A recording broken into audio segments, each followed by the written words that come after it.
జై తెలంగాణ. ఆకలి అవుతుందా? ఆకలి కాకపోతే గట్టిగా జై తెలంగాణ. చేవెళ్ళు ఒక్కసారి అందరికీ నోడాలి. చేవెళ్ళు ఊళ్ళో జై తెలంగాణ. జై తెలంగాణ అంటే పిడికిలు లేపాలి తమ్మి. జై తెలంగాణ. Thank you. గౌరవనీయులు పెద్దలు, చేవెళ్ళ శాసనసభ్యులు ఈరోజు అనారోగ్యం ఉండడం వల్ల ఈ కార్యక్రమంలో హాజరు కాలేకపోయినప్పటికీ మరి యాదన్నా మీటింగ్ ఉన్నది, మరి మీరు లేకపోతే ఎట్లా అని నేను ఎంపీ గారు ఫోన్ చేస్తే, పర్వాలేదన్నా నా ఆరోగ్యం కోసం మీరు ఫిగర్ చేయకండి, నేను కొద్దిగా పరీక్షలు చేయించుకొని వస్తా, మీరు మన కార్యకర్తలు అందరూ వస్తున్నారు కాబట్టి ఇప్పుడు పోస్ట్ పోన్ చేస్తే బాగుండదు, క్యాన్సిల్ చేస్తే బాగుండదు, మీరు కానియండి అని చెప్పి ఈ కార్యక్రమాన్ని ఆశీర్వదించిన మన స్థానిక శాసనసభ్యులు సోదరులు కాళే యాదయ్య గారికి, గౌరవనీయులైన పార్లమెంట్ సభ్యులు, స్థానిక పార్లమెంట్ సభ్యులు, పెద్దలు, మీ అందరి అభిమాన నాయకులు, 5 ఏళ్ల కింద ఆనాడు గౌరవ పెద్దలు కేసీఆర్ గారు ఆశీర్వదించి మీ దగ్గరికి పంపితే ఈరోజు చేవెళ్ళ పార్లమెంట్ నియోజకవర్గంలో అందరి వాడుగా, అందరికీ ఆప్తుడిగా, ఆత్మబంధువుగా ఉన్న గౌరవనీయులైన పార్లమెంట్ సభ్యులు సోదరులు గడ్డం రంజిత్ రెడ్డి గారు, మాజీ మంత్రివర్యులు పెద్దలు పట్నం మహేందర్ రెడ్డి గారు, మా తమ్ముడు ఇంద్రన్న వారసుడు పట్లోళ్ళ కార్తీక్ రెడ్డి గారు, గౌరవనీయులైన మరొక తమ్ముడు అవినాష్ రెడ్డి గారు, సోదరి స్వప్న గారు, సోదరి మాలతి గారు, వేదిక పైన ఆశీనులైన స్థానిక మండల పార్టీ అధ్యక్షుడు తమ్ముడు ప్రభాకర్ రెడ్డి గారు, పెద్దలు అనంత్ రెడ్డి గారు, అదేవిధంగా మా సోదరుడు గోవర్ధన్ రెడ్డి గారు, పోలీస్ రామరెడ్డి గారు, ఇంకా మా దేశమల్ల ఆంజనేయులు గారు, అంజిరెడ్డి గారు, ఇంకా నరసింహరావు గారు, ఇంకా చాలా మంది, బాలరాజు అన్న గారు, పేరు పేరున నేను ఎవరెవరి పేర్లు అయితే చెప్పలేదు, జర మనసులో తెచ్చుకొని బయటికి తిట్టకుండా పేరు పేరున వేదిక మీద చాలా మంది పెద్దలు ఉన్నారు అందరికీ, అదేవిధంగా వేదిక ముందున్న మా తమ్ముళ్ళకి, మా చెల్లెళ్ళకి, పేరు పేరున అందరికీ, మా పాత్రికేయ మిత్రులకు హృదయపూర్వకంగా నమస్కారాలు. చాలా మంది పెద్దలు చాలా విషయాలు చెప్పినారు. నేను మీ అందరితో ప్రార్థించేది ఒకటే, కనుక వాళ్ళు కూర్చుంటే మన దేశానికి వదిలి పెడతారు, వాళ్ళని నిలవడం,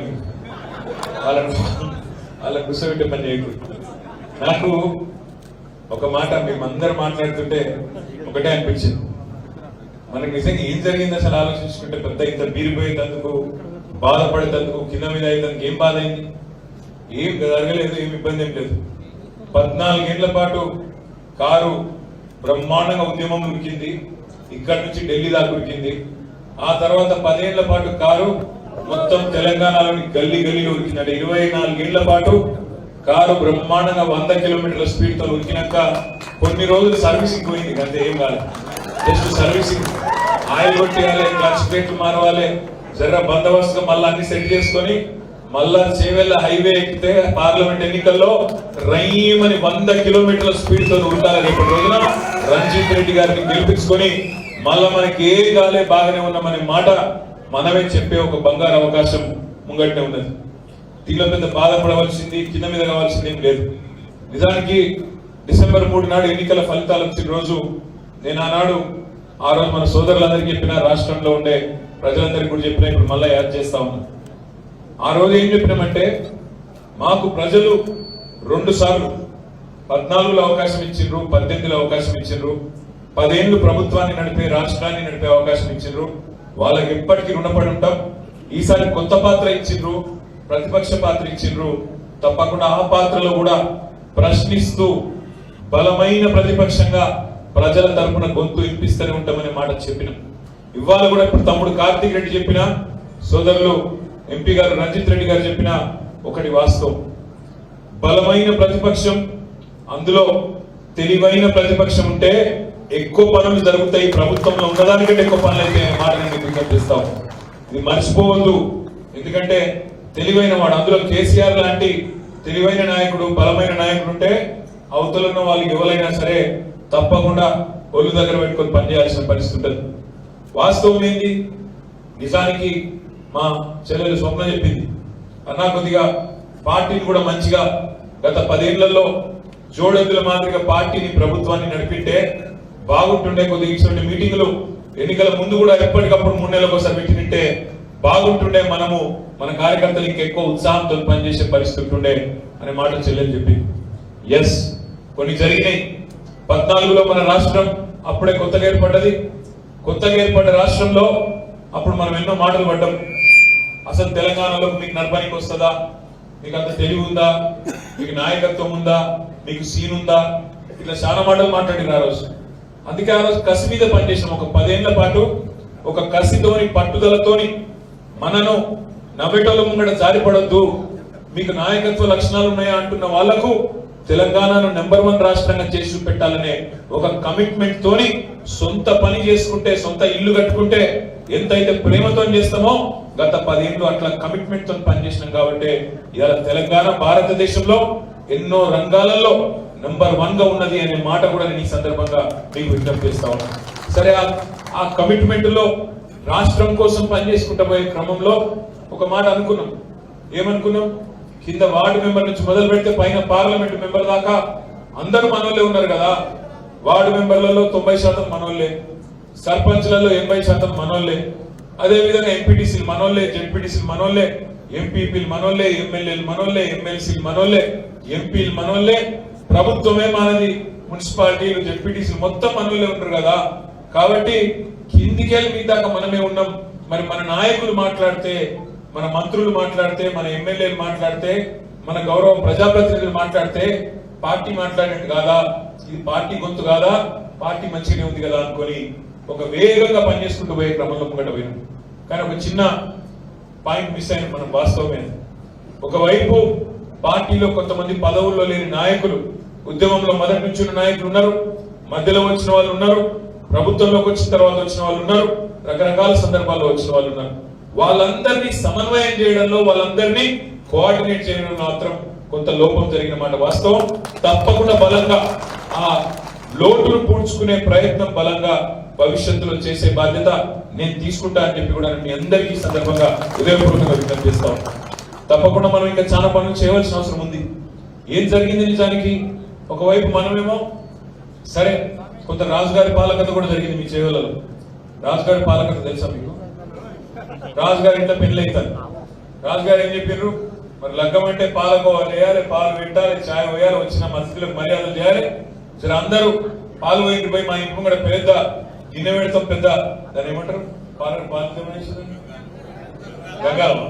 సరే, గంగాలం అనుకుందాం. మీ చేవలలో ఏమంటారు నాగలేదు. గంగాలం ఒకటి పెట్టి గంగాలంలో పాలు పోయి ఏం చెప్పిండట రాజుగారు. అందరు ఏమనుకున్నారు?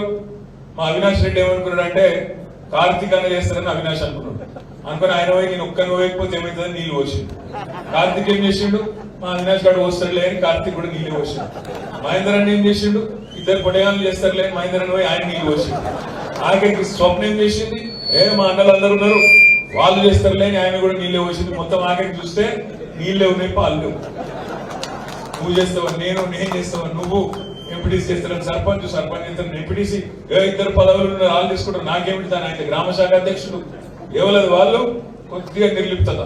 ఇంకోటి రంజిత్ అన్న చెప్పినట్టు ఎట్లా గెలిచేది కదా, మనకేమైతుంది? గెలిచిపోయినాం. ఒక్కొక్కడ పోతే గమ్మత్ అనిపిస్తుండే. 1,00,000 మెజారిటీ అంటారు. 1,00,000 కాదు అయ్యా గెలవాలంటే, లక్ష తగ్గుడే లేదు. అంత వనికిరాదు అయ్యా, కొద్దిగా 1,00,000 వద్దుకుంది, తగ్గురి 50,000 40,000 1,00,000 కావాలి. అట్లా ఓవర్ కాన్ఫిడెన్స్ పోయి కొంత దెబ్బ పడ్డది. కానీ ఏమో అయిపోయింది, మనం పీరిపోయి ఇట్లా దుప్పటి కప్పుకొని ఎక్కడో అక్కడ వండుకునేంత భయంకరమైన ఓటమి జరగలే. మనకు ఏం జరిగింది? 119 సీట్లలో ఇవాళ 3వ వంతు ప్రజలు మనకిచ్చిండ్రు. 39 సీట్లు మనకిచ్చి బలమైన ప్రతిపక్షంగా పనిచేయండి అని చెప్పి ప్రజలు మనకు కూడా ఆదేశం ఇచ్చింది. 39 సీట్లేమో గెలిచినాం, ఇంకో 14 సీట్లేమో దగ్గరకు వచ్చిపోయినాం. 1000 ఓట్లతో 2 సీట్లు పోయినాయి. జుక్కలు, అదేవిధంగా దేవరకద్ర 3,000 ఓట్లతో 3 సీట్లు పోయినాయి. ఇక అట్లా చెప్పుకుంటూ పోతే మొత్తం 14 సీట్లు దగ్గరకు వచ్చి 4-5 వేలలో పోయినాయి. ఎందుకు చెప్తున్నట్టు ఆ 14లో సగం మనకు వచ్చిన ఇలా పరిస్థితి వేరే ఉంటుంటే నాకంటే బాగా మీకే తెలుసు. అయితే మీకు తెలుసు, నాకు తెలుసు, బయట చెప్పడానికి రాదు. నేనేమంటున్నా, మీ అందరితో కోరేది ఏందో భయపడిపోయి ఏందో కన్ఫ్యూజ్ అయ్యే అవసరం కూడా ఏం లేదు. మార్పు అని ఆయన ఉదరగొట్టి పాపం అమాయకులైన మా తమ్ముళ్ళు, మా చెల్లెలు కొంతమంది దానికి పాపం ఆగమైంది. నేను నిన్నగాక మొన్న జూబ్లీ కాన్స్టిట్యున్సీలో ఒక మీటింగ్ ఉంటే ఆడికి పోయినాం. పోయినాక బయటకు వచ్చే వరకు మొత్తం ట్రాఫిక్ జామ్ కి నా కారు ఇరుకపోతే సపరేట్గా బయట ఆయన ఆటో ఉంటే ఆటోలో నేను ఆ ఎమ్మెల్యే గారు ఆటో ఎక్కినాం. ఆటోలో తెలంగాణ భవన్ పోయినాం.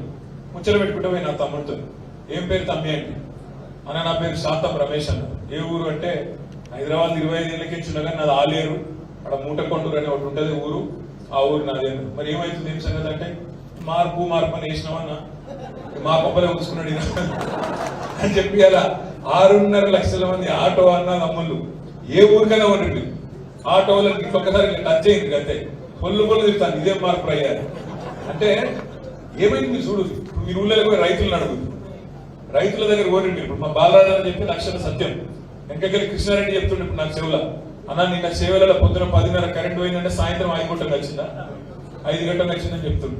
నేను నిన్న సిరిసిల్ల పోయినా. సిరిసిల్లలో మా దగ్గర ఒక మండలం ఉంటుంది ఎల్లారెడ్డిపేట. ఆ మండలం సోదరులందరం ఇట్లా లోపల కూర్చున్నాం 150-200 మంది ఉంటే ఆ లోపల కూర్చొని ముచ్చట పెట్టుకుంటున్నాం. ఇక మరి ఎలక్షన్ ఉంది కదా ఎట్లా చేద్దాం ఏం సంగతి అలా తమ్ముళ్ళు చెప్తారు అన్న మొదటిసారి మోటార్ కాలిపోయింది అన్న 10 ఏళ్ళ మోటార్లు కాలడం చాలా అయింది, నా ఒక్కందే కాదు చాలా మందికి చాలా అయింది, ఓల్డేజ్ సమస్యలు చాలా అయినాయి, మోటార్లు కాలడం మళ్ళీ మొదలైంది అన్న అన్నాడు. అంటే నేనన్నా మరి నా మెజారిటీ 60,000 తగ్గించింది కదా తమ్మి మార్పు మంచుకున్నాదిరా నేను. మీరు కూడా ఏమంటారంటే ఊళ్ళకి పోతే అడుగురి అవుతమ్మి మార్పు అంటారు కదా మార్పు మంచుకుందా అని అడుగురు. రైతులు ఇలా ఫోన్లు చూసి బంద్ చేసింది, ఫోన్లు చూస్తలేరు. ఇక 2 ఎకరాల కాడికి వచ్చింది రైతు బంద్. ఇక ముంగడికి పడదో ఏమవుతుందో ఎక్కలేదు. కానీ ఇన్నర్ పాపం పెద్ద పెద్ద మాటలే. రేవంత్ రెడ్డి గారు ఏమన్నారు చెప్తావు రేవంత్ రెడ్డి గారు ఏమన్నారు ఎలక్షన్ ముందు కేసీఆర్ పిచ్చి వేసినట్టు 10,000 ఎత్తుడు మీరు ఆగురు తెరు ఆగురు 9 తర్వాత నేను వస్తూనే ఉన్నా 15,000 ఇప్పుడు తీసుకోకుండ్రి తెల్లారి 15,000 ఇస్తాను పడ్డాయా మరి 15,000 ఆ 15,000 వీటిని ఉన్న 10,000 పడతారు. ఇప్పుడు అందరు అందుకే రైతులు ఒకరి మొగాలు ఒకరు చూసుకుంటారు. నిన్న మొన్న దాన్ని అడుగుతున్నారు కానీ నీ కొట్టదా అంటే నీ కొట్టదా అంటే నీ కొట్టదా. ఇప్పుడేమైంది ఇక అడుగుడు బంధు ఇప్పుడు పడితే అప్పుడే పడుతుంది ఏదో దేశాల పెడితే ఎప్పుడో ఒకప్పుడు అని విడిచిపెట్టి వాళ్ళు రైతులు గరం ఉన్నారు ఊళ్ళల్లో తెలుస్తుంది మార్పు ఏమైందో తెలుస్తుంది బాధపడుతున్నారు. ఎందుకు మరి మా కేసీఆర్ ఉన్నప్పుడు సరిగ్గా వారం 10 రోజులల్లా 7,500 కోట్ల రూపాయలు 70 లక్షల రైతుల ఖాతాలలో ఫోన్లు టింగు అనుకుంటే మంచిగా వారం 10 రోజుల్లో పడుతుండే. ఎందుకు కేసీఆర్ కు ఒక ప్రణాళిక ఉండే, ఒక పద్ధతి ఉండే, ఒక వ్యూహం ఉండే, ఏదైనా పని చేస్తే దాని మీద కమిట్మెంట్ ఉండే. మొత్తం 2 నెలల పాటు కష్టపడి 7,500 కోట్లు ఒక పక్కకు పెట్టి రైతులకు సబ్జెక్ట్ కాబట్టి 70 లక్షల మంది రైతుల ముచ్చట కాబట్టి అది కూడా వాళ్ళు నాట్లేసే టైంకు ఎరువులు విత్తనాలకు వాళ్ళకు కూలి పనులకు పైసలు అందాలి కాబట్టి కమిట్మెంట్ తో కేసీఆర్ గారు అట్లా పక్కకు పెట్టి దాన్ని మరి ఒక ముద్దకు తీసుకొచ్చి అప్పుడు దాన్ని ఇస్తుంది. వీళ్ళకు ఉందా కమిట్మెంట్? నిన్న వైరు ఒక సమావేశానికి కాంట్రాక్టర్ల బిల్లులు ఇస్తామని మాట్లాడుతారు. కాంట్రాక్టర్లతో మీటింగ్లు పెడతారు, రైతులకు మాత్రం మీటింగ్ లేదు, సమాచారం లేదు. రైతు బంధు ఎప్పుడు పెడుతుందా అంటే ఎప్పుడు పడుతుందా అంటే కోమటిరెడ్డి వెంకటరెడ్డి గారు అంటున్నారు రైతు బంధు పడలేదు అన్న చెప్పు తీసుకొట్టుకుని అంటున్నారు. ఎందుకు ఆ మార్పు మనం పెట్టుకుంది చెప్పు తీసి కొట్టించుకుంటాం కదా. రైతు బంధు ఎప్పుడు పడుతుంది రాయి అంటే దానికి చెప్పు తీసి కొడతాం. నేను అడుగుతా ఉన్నా మరి చెప్పు తీసుకొట్టమంటారు కదా వెంకటరెడ్డి గారు, మరి మీరు దావోస్ పోయి పచ్చి అబద్ధాలు చెప్పినందుకు మీ ముఖ్యమంత్రి ఏం చెప్పిండు? ముఖ్యమంత్రి అడవై రైతు భరోసా చాలు చేసిన నేను అని చెప్తున్నాడు. దావోస్ పోయి అక్కడ సదస్సులో ముఖ్యమంత్రి గారు తెలంగాణ ముఖ్యమంత్రి రేవంత్ రెడ్డి గారు పచ్చి అబద్ధాలు చెప్తున్నాడు. చాలా అయిందా రైతు భరోసా మీ దగ్గర చేయలేదా? 15,000 పడుతున్నాయా? రైతు బంధు తీసేసి రైతు భరోసా పెడతామన్నారు, 10,000 తీసేసి 15,000 ఇస్తామన్నారు. చాలా అయిందా కాలేదా? అయిందా కదా గడిగే పని. గాంధీ ముఖ్యమంత్రి మన ముఖ్యమంత్రి పోయి స్విట్జర్లాండ్ పచ్చి అబద్ధాలు చెప్పొచ్చునా? ఇంత దుర్మార్గమా? అరే పోయి అబద్ధం చెప్పినావు సరే, అబద్ధాలు చెప్పి గద్దెకెక్కినావు అది కూడా సరే, కానీ రైతు బంధు దగ్గర ఆయన పోయి కేసీఆర్ ఇచ్చిందని ఇయ్యంటే దానికి చెప్పు తీసుకొడతా అంటాడు. ఇంత అహంకారం. చెప్పు తీసి కొడతామనే రైతులను కొడతామనే ఈ పార్టీని, కాంగ్రెస్ పార్టీని మరి మీరు రేపు ఓటుతోని కొట్టాలి పార్లమెంట్ ఎన్నికలని చేస్తా ఉన్నాం. రైతులకు చెప్పాలి ఓటుతోని కొట్టండి, ఓటుతో వేటేయండి. మనం చెప్పులు తీసి మన చెప్పులు ఖరాబ్ చేసుకునే అవసరం లేదు, ఓటుతోని వేటేయాలి. వీళ్ళ అహంకారానికి బుద్ధి చెప్పాలి. 1 కాదు 2 కాదు ఎన్ని మాటలు చెప్పిండండి రేవంత్ రెడ్డి గారు. డిసెంబర్ 9 ముందు ప్రెస్ మీట్ పెట్టిండు. కేసీఆర్ అనుకుంటాడు రుణమాఫీ చేసిన కదా, చేయగానే 2 సార్లు రుణమాఫీ చేసిన కాబట్టి రైతులు నాకే ఓటేస్తారు అనుకుంటుండు. నేను మా రైతన్నలకు చెప్తున్నా, మీ రుణమాఫీ అయిపోతే మంచిది, అర్జెంట్ గా బ్యాంకు కొనరి, డిసెంబర్ 9 నాడు నేను వస్తున్నా, 2 లక్షల రుణం తెచ్చుకోండి, ఇప్పటిదాకా తెచ్చుకోని వాళ్ళు ఉంటే కూడా వెంటనే పోయి తెచ్చుకోండి అని రేవంత్ రెడ్డి గారు చెప్పిన మాట వాస్తవం కాదా? చూడలేదా మీరు వీడియోలు? ఇక్కడ వీడియో పెట్టి చూపెడితే అయిపోతుంది కానీ మర్చిపోయిన చూపెట్టిన 2 లక్షలు తెచ్చుకోండి అంటే మన వాళ్ళు కూడా పాపం పోయి తెచ్చుకున్నారు. మా గిరిజన సోదరులు, మా దళిత సోదరులు, రైతులు తెచ్చుకున్నారు. చిన్న సన్నకారు రైతులు ఆశపడ్డారు, తప్పేం లేదు, తెచ్చుకున్నారు. మరి ఏమైనా డిసెంబర్ 9 నాడు సంతకం పెడతా 2 లక్షల రుణమాఫీ అయిపోతుంది అన్నాడు. అది ఏమాయంటే మళ్ళీ కోపం వస్తాను వాళ్ళ. గింత ఎగిరిత పడతారా, గింత ఎత్తి పడతారా? ఎత్తి మేము పడతలేం, ఎగిరితాం మేము పడతలేం, తొందర మేము పడతలేం. మీరే చెప్పారు కదా డేటు 9 డిసెంబర్ అని చెప్పింది ఎవరు, మనమా మీరా? రేవంత్ రెడ్డి చెప్పిండు 9 నాడు సంతకం పెడతాను. మరి ఏమాయ రేవంత్ రెడ్డి గారు? డిసెంబర్ 9 వాయ్, జనవరి 9 వాయ్, ఫిబ్రవరి 9 రానివ్వంటే 7వ ఆయన రుణమాఫీ మళ్ళీ వాళ్ళు అగో మీరు ఇంకా కూడా అధికారం ఉన్నట్టే మాట్లాడుతున్నారు, బాగా అహంకారంగా మాట్లాడుతున్నట్టు ఒక ఆయన.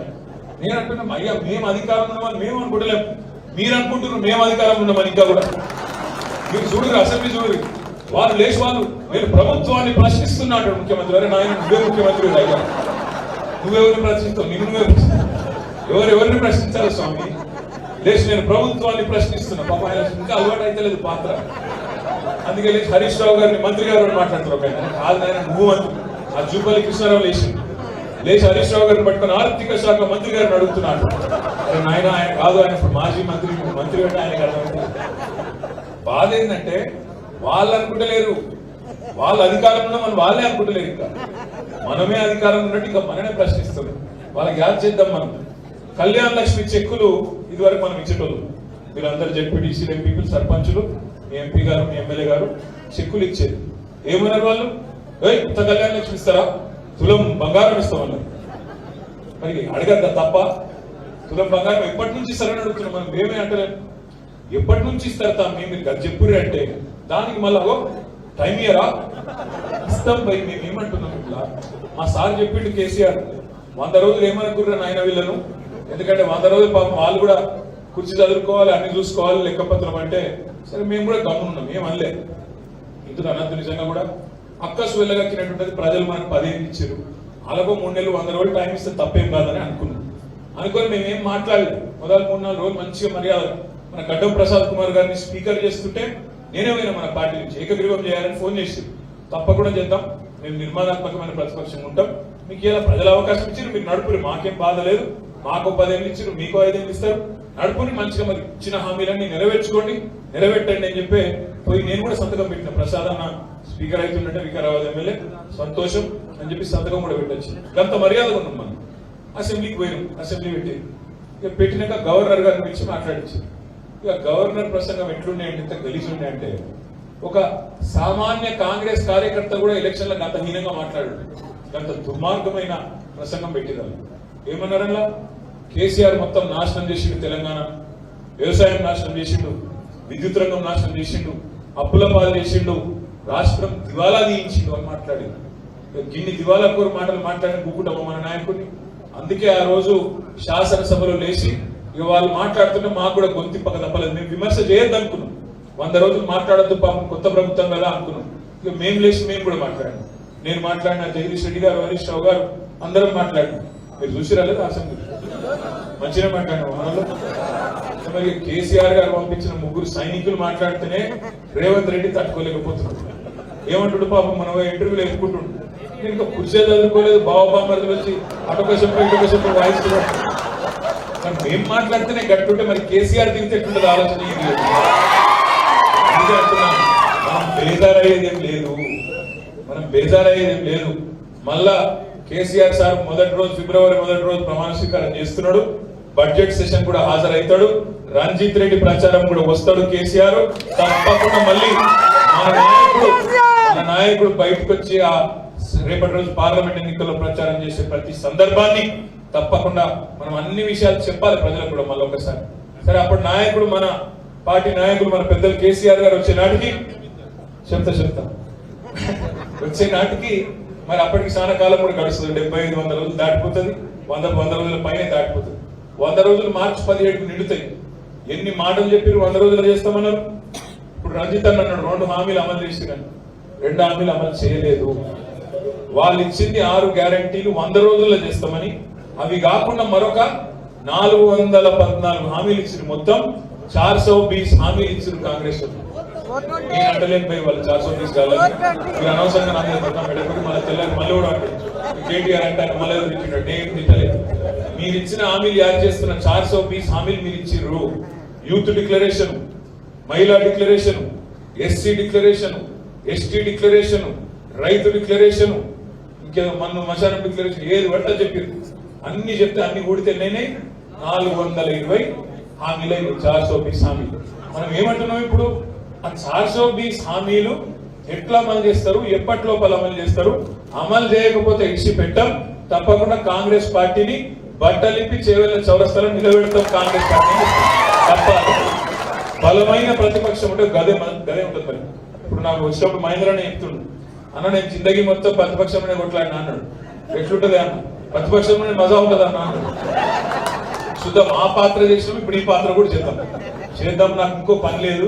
నాకు ఇదివరకంటే మంత్రి పదవి ఉండే, వాళ్ళని కలిసి వీళ్ళని కలిసి ఉండే, ఇప్పుడు ఏ పని లేదు. నేను చేవెళ్ళలో ఉండే మా అన్నదమ్ములకు ఒకటే మాటిస్తున్నాను, మీకు ఎప్పుడు ఏ కష్టం వచ్చినా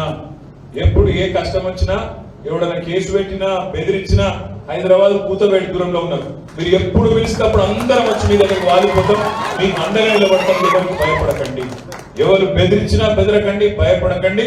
అందరం ఉన్నాం, తప్పకుండా మీకు అండగా నిలబడతాం. జబర్దస్త్ కొట్లాడదాం. ఇప్పుడు మా తమ్ముడు ఎన్నికలు చెప్తాను, అన్న పెద్ద లంక బిందెలకు అంత చెప్తాను. ఎట్లుంటదంటే వాళ్ళు పాపం నిజంగా అనుకోలే, కాంగ్రెస్ వాళ్ళు కూడా అలా అనుకోలే వస్తారు అధికారం. ఎటు పడతారు చెప్పుకుంటూ పోయి తమకి ఇది కావాలంటే సరే అది కూడా ఓకే అన్న, ఇది కావాలంటే అది కూడా ఓకే, చలో పోను. మొత్తం లెక్క పెడితే మొత్తం నోటికి ఎంత వస్తుందో చెప్పుకుంటూ పోయి వాళ్ళు కూడా అనుకోలే. ఆయనతో వచ్చి పడ్డారు అధికారం. వచ్చి పడ్డాక ఇప్పుడు ఏం చేయాలి? లెక్కలు చూసుకున్నారు. నేను పేరు చెప్తే బాగున్నారు కానీ 2-3 మంత్రులు కూడా ప్రైవేట్ గా మాట్లాడినప్పుడు వాళ్ళు కూడా ఏదో చెప్పినాం కానీ అయితే అయితే పాప ముఖ్యమంత్రి గారు ఆయనకి ఇదివరకు మంత్రిగా పనిచేసిన అనుభవం లేదు. ఆయన సెక్రటరియట్ లో మనం మీటింగ్ పెట్టి అలా చెప్తుండు, మేము ఇక్కడ లంక బిందెలు ఉంటాయి అనుకుని వచ్చాను, మీరు అన్ని ఖాళీ కుండలు ఉన్నాయి. అసలు నాకు తెలియక అడుగుతా, లంక బిందెల కోసం ఎవరు తిరుగుతారే?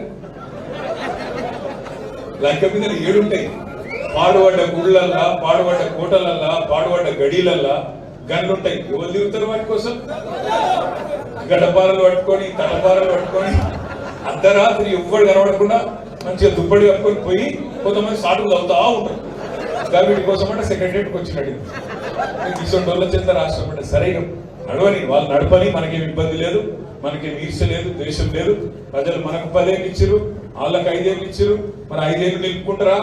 ఏం చేస్తారు? వాళ్ళని చూడాలి, మనం కూడా చూడాలి. చూద్దాం ఎంత రాష్ట్రంలో రేపు ఏమవుతుందో మనకు కూడా తెలియదు, వాళ్ళకు కూడా తెలియదు. చూద్దాం. నేను మిమ్మల్ని అనేది ఒకటే, మిమ్మల్ని కోరేది ఒకటి, మనం ఇప్పుడు ప్రజల తరపున అడగాలి. ఏం అడగాలి? వాళ్ళు ఏమన్నారు? 500 రూపాయల బోనస్ ఇస్తామన్నారు కింటాలు అన్నారా లేదా? మరి రేపు ఏప్రిల్లో కోతలు అయితే మీ దగ్గర చివరిలో కోతలు ఎప్పుడైతే? ఇప్పుడు కాదు, చెప్పండి. పూలు పండ్లు మీ దగ్గర వరి లేదు, అసలు వరి లేదా? కొద్దిగానే ఉందా? షాబాద్ ఉంటుందా? షాబాద్ లో రియల్ ఎస్టేట్ ఉంది. షాబాద్ కోర్టు అసలు ఏమని ఎన్ని మాటలు అన్నారా మీరు రంగారెడ్డి జిల్లాలో తెలంగాణ ఉద్యమంలో? రేట్లు పెరిగాయి, రేట్లు పడిపోతాయి. ఏమైనా రేట్లు పెరిగిందా సేవలో మొత్తం? నేను రాగరంగ రంజిత నడిస్తే ఇంకెప్పటి నాకు ఛాయ్ తాగుదామని పోయినా, కొత్తగా అడిగిన. మంచి కట్టుకున్నాం, ఇక్కడ ఇల్లు కట్టుకున్నాం, మరి ప్రజలకు అందుబాటులో ఉండే తనకి ఇక్కడనే ఓటు రాయించుకున్నా, ఇక్కడనే ఉంటున్నా అని చెప్పి సంతోషం అన్న, మంచిగా అట్లే ఉండని చెప్పి నేను అడిగిన. ఏముండేదో ధర ఇక అన్న, ఏమన్నా ఉంటుందో ఒక 3-4 కోట్లు అయితే కంపల్సరీ ఉంటుంది అంట. నాకు చక్కెరచ్చి పడుకుంటున్నాను తక్కువ చెప్పినాడు. ఎన్కపల్లినే 3-4 కోట్లు ఉందంటే 10 కోట్లు తక్కువ చేసి ఇంటికి కావాలి అంటే ఎట్లయిందంటే ఇప్పుడు చూస్తే ఎన్ని మాటలు అన్నారు. తెలంగాణ వచ్చినాడు మొత్తం భూముల ధరలు డామ్మంటాయి, తెలంగాణ వస్తే నష్టమైంది అన్నారు. హైదరాబాద్ బంగారం వల్ల కాలేదు.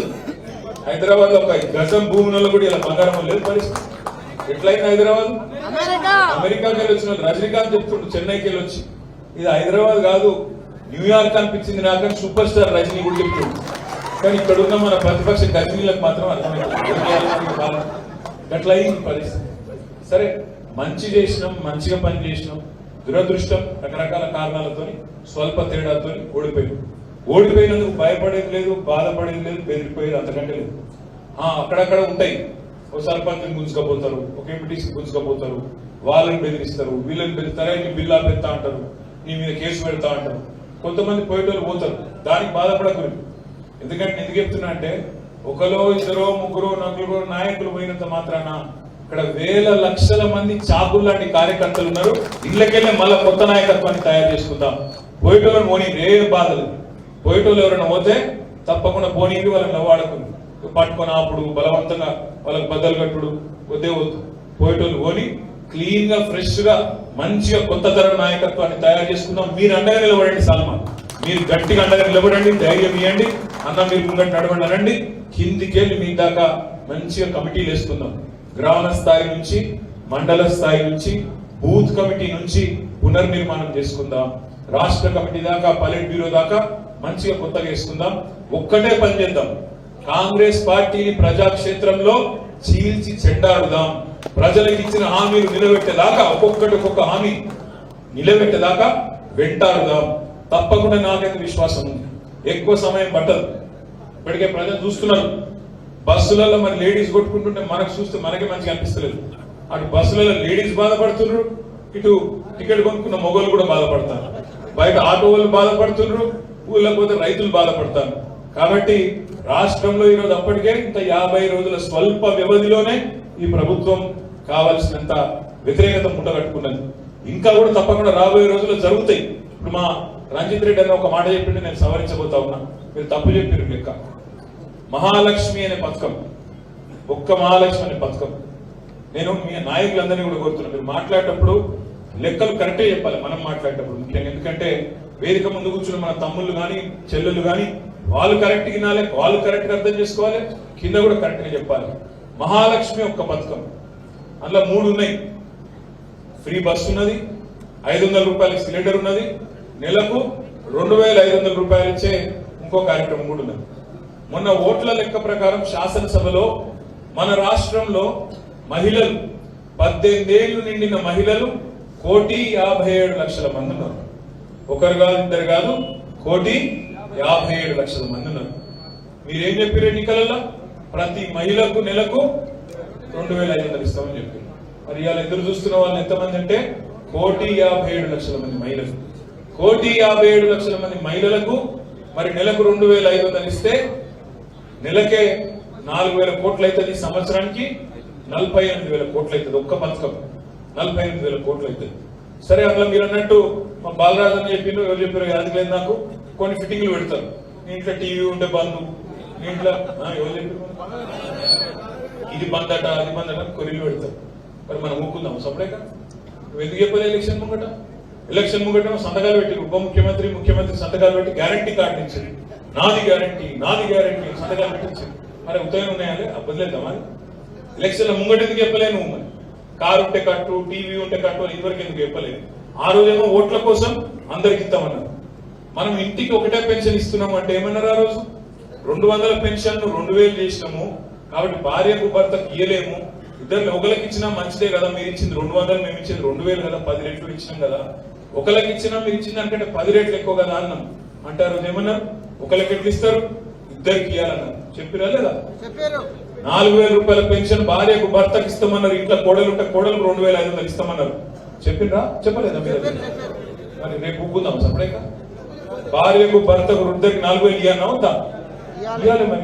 మరి చైతన్యవంతులు ఎవరు చేయాలి? మనమే చేయాలి. ప్రతిపక్షం ఉన్నప్పుడు మన బాధ్యత చెప్పాలి. ఇప్పుడు గృహ జ్యోతి అన్నారు, నెలకు 200 యూనిట్లు ఫ్రీ అన్నారు. ఎంత పెద్ద మాటలు చెప్పారు. ఆనాడు రేవంత్ రెడ్డి గారు అయితే, అక్క నువ్వు వచ్చే నెల కట్టద్దు బిల్లు, సోనియమ్మ కడుతుంది, నువ్వు బంధు అన్నాడు. నేను మొన్న అదే మాట్లాడే నా మీద గయ్యం అని ఎత్తాను. నేనేమన్నా రేవంత్ రెడ్డి చెప్పింది నేను చెప్పిన, వచ్చే నెల సోనియా గాంధీ కడుతుందా? నువ్వు మరి సోనియా గాంధీ కడతాడా, రాహుల్ గాంధీ కడతాడా, ప్రియాంక గాంధీ కడతాడా? బిల్లు వాళ్ళకే పంపిస్తామని నేను చెప్పిన. బాయి బిల్లు కూడా కట్టించడం మా తమ్ముడు చెప్తుంది. ఇంకొక మాట మీరు ఆలోచన చేయండి. వెంకటరెడ్డి గారు చెప్పారు, కోమటిరెడ్డి వెంకటరెడ్డి గారు అన్నా, మరి ఎలక్షన్ల ప్రచారం అయిపోయినాయి, మీ దగ్గరికి ఎవరైనా అధికారులు వచ్చి మీరు నవంబర్ బిల్లు కట్టకుని డిసెంబర్ బిల్లు కట్టకుని అధికారులు వచ్చి బిల్లు అడిగితే వెంకటరెడ్డి చెప్పిండని చెప్పండి అన్నాడు. మరి చూపెట్టు, అదే వీడియో చూపెట్టు, వెంకటరెడ్డి గారు చెప్తూ మేము బిల్లు కట్టమని చెప్పండి. ఈ మాట అంటే నన్ను బట్టి విక్రమార్క గారు తిడతాను. విధ్వంసకర మనస్తత్వం ఉన్న వాళ్ళే ఇట్లా మాట్లాడతారంట. అరే నేనేమన్నా భయ్, మీ వాళ్ళు మాట్లాడి, మీ వెంకటరెడ్డి మాట్లాడిండు, మీ రేవంత్ రెడ్డి మాట్లాడిండు, వాళ్ళు మాట్లాడిందని నేను చెప్తే నన్ను తిట్టబట్టే. నేను మీ అందరినీ ప్రార్థించేది, మనం గుర్తుపెట్టుకోవాలి కొన్ని పాయింట్. మీటర్కు 200 యూనిట్లు ఫ్రీ అన్నారు. ఇప్పుడు కిరాయిలో ఉంటాం, ఒక ఇంట్లో 4 కుటుంబాలు ఉంటాయి. ఒక ఇంట్లో ఇప్పుడు మీ చేవెళ్ళ పట్టణంలో అక్కడ ఇక్కడ ఒకటే ఇంట్లో 4 కుటుంబాలు ఉంటాయి.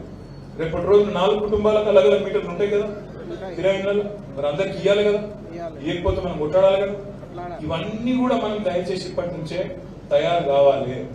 ఇక మనం 100 రోజులు ఊరుకుందాం అనుకున్నాం కానీ మరి ఇప్పుడు వాళ్ళు తప్పించుకునే చక్కర్లు ఉన్నారు. తప్పించుకొని ఏం కానీ తప్పించుకునే చక్కర్లు ఉన్నారు వాళ్ళు. లక్కీ బిందెలు లేవు, కేసీఆర్ అప్లపాలు చేసిపోయిండు, ఇదైంది అదైంది, అయ్యో అయ్యో అని ఇప్పుడు ఇలా లేకపోని మాటలు మాట్లాడుతున్నారు. ఇంకొక పని కూడా వాళ్ళు చేస్తున్నారు. పార్లమెంట్ ఎన్నికలు వస్తున్నాయి ఇట్లా అని వాళ్ళకు కూడా తెలుసు. నోటిఫికేషన్ ఫిబ్రవరి 2వ వారంలోనో 3వ వారంలో వస్తుంది అని టాక్ ఉన్నది. కాబట్టి వాళ్ళు ఏం చూస్తున్నారు, జబ్బన నోటిఫికేషన్ వస్తే అయిపోతే తప్పించుకోవచ్చు, పార్లమెంట్ ఎన్నికలు గండం బయట పడవచ్చు అని వాళ్ళు చూస్తాను. మనమేమంటున్నాం, నీకు చిత్తశుద్ధి ఉంటే 100 రోజుల్లో నువ్వు అమలు చేస్తానన్న 6 గ్యారంటీలు, అందులో ఉన్న 13 హామీల విషయంలో నీకు క్లారిటీ ఉంటే, చిత్తశుద్ధి ఉంటే, ప్రజల మీద ప్రేమ ఉంటే ఇప్పుడే జీవోలన్నీ తీయి. పార్లమెంట్ ఎన్నికల కోడ్ రాకముందే, నోటిఫికేషన్ రాకముందే గవర్నమెంట్ ఆర్డర్లన్నీ తీ. గవర్నమెంట్ ఆర్డర్లన్నీ తీస్తే ఏమైతుంది, రేపు అమలు చేసేందుకు అడ్డం రాదు. పార్లమెంట్ కోడ్ వచ్చినా అడ్డం రాదు. నిజంగా రేవంత్ రెడ్డి గారు నీ చిత్తశుద్ధి ఉంటే వెంటనే ఆ నిర్ణయం తీసుకో. 2500 రూపాయల చొప్పున మహిళలకు వెంటనే ఆ డబ్బులు ఇస్తూ మహాలక్ష్మి పథకాన్ని అమలు చేస్తూ జీవో తీసుకొని రా. గృహజ్యోతి మీద 200 యూనిట్లు ఫ్రీ అని చెప్పి, రాష్ట్రంలోని అన్ని మీటర్లకు ఫ్రీ అని చెప్పి జీవో తీసుకొని రా. మేము అడుగుతా ఉన్నాం, 2 లక్షల రుణమాఫీ చేస్తా అని చెప్పిన డిసెంబర్ 9 నాడు వెంటనే జీవో దిగి, దానికి నీకు అప్పుడు పార్లమెంట్ ఎన్నికల కోడ్ అడ్డం రాదు. 500 రూపాయలకి సిలిండర్ అన్నావు, వెంటనే తీసుకురా అని చెప్పి కూడా మనం డిమాండ్ చేయవలసిన అవసరం ఉన్నది. ఇక ఇంకో పార్టీ గురించి మీకు ఎక్కే, బీజేపీ. వాళ్ళు చేసింది ఏం లేదు, దేశానికి చేసింది ఏం లేదు, రాష్ట్రానికి చేసింది అంతకంటే ఏం లేదు. ఇక ఒకటే ఒకటి పట్టుకొని వాళ్ళు హడావుడి చేస్తా ఉన్నారు. అందరికి అక్షింతలు వచ్చినాయా? అక్షింతలు చల్లి సెంటిమెంట్ మళ్ళీ రగిలించి ఏదో ఒకటి చేసి కొన్ని ఓట్లు వేయించుకోవాలనే ప్రయత్నం. దయచేసి నేను మిమ్మల్ని ఆలోచించుకొని కోరుతా ఉన్నాను. బీజేపీ లేకముందు, ఇవాళ వీళ్ళ అక్షింతలు మనకి ఇయ్యకముందు మన ఊళ్ళే బొట్టు పెట్టుకునే అలవాటు లేదు, గుడి కోవడం అలవాటు లేదు, బోనాలు చేసుకునే అలవాటు లేదు. మనకి ఎన్ని అలవాటు లేవా? ఇట్లకెళ్ళి బయటకు వెళ్ళేటప్పుడు దేవుని గుడి కడిపోయి, దేవుని మందిరం కడిపోయి ఒక్కసారి దండం పెట్టుకునే అలవాటు లేదా? తులసికి మొక్కుడు అలవాటు లేదా? మా ఆడబిడ్డలకు వీళ్ళు వచ్చినాకనే మనకు దేవుడు పరిచయం అయినట్టు, వీళ్ళు వచ్చినాకనే బొట్టు పెట్టు నేర్పించినట్టు, వాళ్ళు ఒక్కలే గుడి కట్టినట్టు మనం కట్టలేదా యాదాద్రి గుడి? దానిలో రాజకీయం చేసినామా? దానిలో ఏమైనా రాజకీయ లబ్ధి పొందే ప్రయత్నం చేసినామా? ఇవాళ నేను మిమ్మల్ని అడిగేది ఒకటే. బండి సంజయ్ గారు అంటారు మోడీ గారు దేవుడు అంటాడు. ఎవరికి దేవుడు అంటే చెప్పడు. ఎందుకు దేవుడు, ఎవరికి దేవుడు? పప్పు రేటు పెంచి, ఉప్పు రేటు పెంచి, చింతపండు రేటు పెంచి, నూనె రేటు పెంచి, నెయ్యి రేటు పెంచినందుకు దేవుడా? పెట్రోల్ రేటు పెంచినందుకు దేవుడా? లేదా డీజిల్ రేట్లు పెంచినందుకు దేవుడా? దేనికి దేవుడు అంటే సమాధానం రాదు. ఇలా వాళ్ళు చేసింది ఏమీ లేదు. తెలంగాణ మీ చేవెళ్ళ నియోజకవర్గంలో ITIR ఆనాడు అప్పుడున్న కేంద్ర ప్రభుత్వం మంజూరు చేసింది. దాన్ని రద్దు చేసిందే ఈ మోడీ గారి ప్రభుత్వం. ITIR రద్దు మీద మన ఎంపీ గారు రంజిత్ రెడ్డి గారు 10 సార్లు అడిగారు పార్లమెంట్ లో, కానీ ఎన్నడూ కూడా స్పందించలేదు బీజేపీ ప్రభుత్వం.